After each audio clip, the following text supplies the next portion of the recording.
Friends మనకి టాపిక్‌లోకెళ్ళిపోతే మనకి notification ఎక్కడి నుంచి వచ్చిందంటే మనకి national institute of technical teachers training నుంచి మనకి నోటిఫికేషన్ అయితే రావడం అయితే జరిగింది.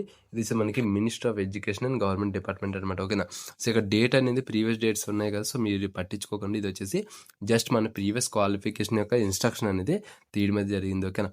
అంటే ప్రెజెంట్ ఉన్న ఇన్‌స్ట్రక్షన్ అనేది కనిపించట్లేదు. సేవ్ చేశాను గానీ ఎక్కడ ఉన్నది. సో అందు గురించి పాతది తీశాను. ఓకేనా.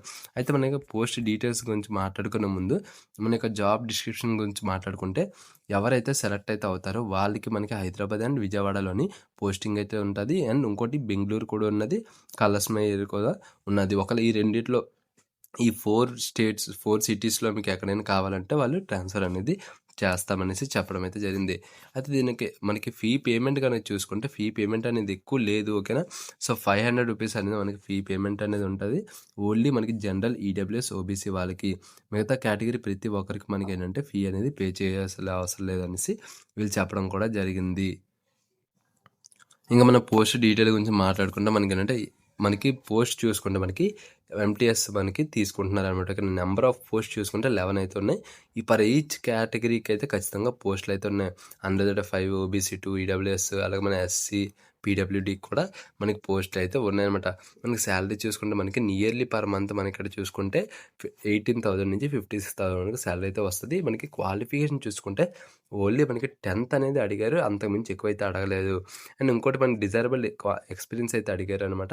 Like government are quasi government లేదంటే అటానమస్ ఆర్గనైజేషన్స్లో ఎలాంటి దాంట్లో ఏదైనా 1 year వర్కింగ్ ఎక్స్పీరియన్స్ ఉంటే బెటర్ అనేసి అన్నారు. చాలామందికి ఒక డౌట్, డిజైరబుల్ ఎక్స్పీరియన్స్ అంటే ఏంటంటే డిజైరబుల్ అంటే సింపుల్, మీకు ఎక్స్పీరియన్స్ లేకపోయినా పర్లేదు, కాకపోతే ఈ ఎక్స్పీరియన్స్ అడిగింది ఉంటే గనక మీకు ఇంకా కొంచెం బెనిఫిట్ అవుతుంది అనేసి, అంతమించి పెద్ద దానివల్ల ప్రాబ్లం అయితే ఏముండదు.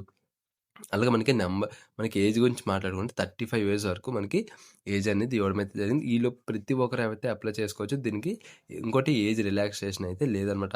అదే మన జాబ్ డిస్క్రిప్షన్ చూసుకుంటే మనకి చాలా అంటే చాలా వేకెన్సీస్ అయితే ఉన్నాయి. ఈ యొక్క ఎంటీఎస్ ద్వారా వీళ్ళు చాలా అంటే చాలా పోస్టులు అయితే భర్తీ చేసుకుంటున్నారు.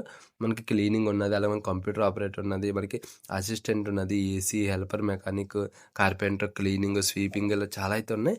అయితే దీని యొక్క పోస్ట్కి చూసుకుంటే మనకి first of all skill test అయితే ఉంటుందన్నమాట. ఓకేనా. స్కిల్ టెస్ట్ చూసుకుంటే మెయిన్ అన్నిటికన్నా ఇదనమాట. స్కిల్ టెస్ట్ వచ్చేసి డ్రైవింగ్ డిపార్ట్మెంట్కి డ్రైవింగ్ టెస్టింగ్ అయితే ఉంటుంది. మనకి electrical, plumber, AC, garden, sweeping, carpentry, so ఇలాంటివి మనకి స్కిల్ టెస్ట్లు అయితే ఉంటాయి.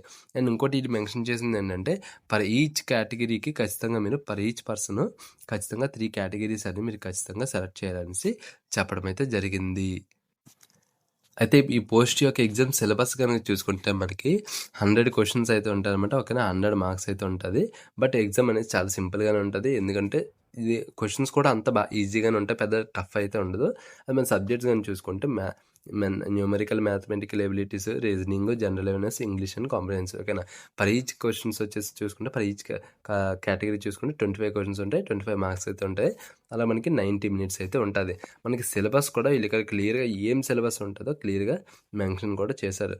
సో ఈ రకంగా మీరు ఏంటంటే సింపుల్గా మీరు సెలెక్ట్ అయ్యే ఛాన్స్ అయితే ఉంటుంది. అయితే దీనికి మరి ఎలా అప్లై చేయాలని చూసుకుంటే, సరే మనకి అప్లై గురించి మాట్లాడుకుంటే మనకేంటంటే మీకు కింద అప్లై లింక్ అనేది ప్రొవైడ్ చేస్తాం. దాంట్లోకి వెళ్ళిందా మనకేంటంటే న్యూ అప్లికెంట్ రిజిస్టర్ అనే దాని మీద క్లిక్ చేయాలన్నమాట. ఒకవేళ మీ దీంట్లో అకౌంట్ అనేది ఉంటే సింపుల్గా అకౌంట్ బట్టి లాగిన్ చేసుకోవచ్చు. ఒకవేళ లేదనుకుంటే సింపుల్గా మీ యొక్క mobile number, email, password confirm చేసుకొని ఇలా రిజిస్ట్రేషన్ చేసుకొని మీరు పీడబ్ల్యూడీ కాదా అవునా, సో ఈ యొక్క ఆప్షన్ ఉన్నది. సో అది చేసుకుంటే రిజిస్టర్ చేసుకుంటే ఆ తర్వాత మీకు ఏంటంటే అప్లికేషన్ ప్రాసెస్ అనేది స్టార్ట్ అవుతుంది. ఓకేనా.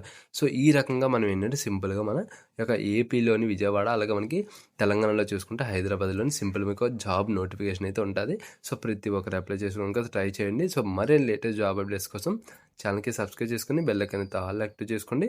అలాగే వీడియోస్తో లైక్ చేసి మీ ఫ్రెండ్స్ అండ్ ఫ్యామిలీకి షేర్ చేయండి. Bye friends, in studio. Thanks for watching.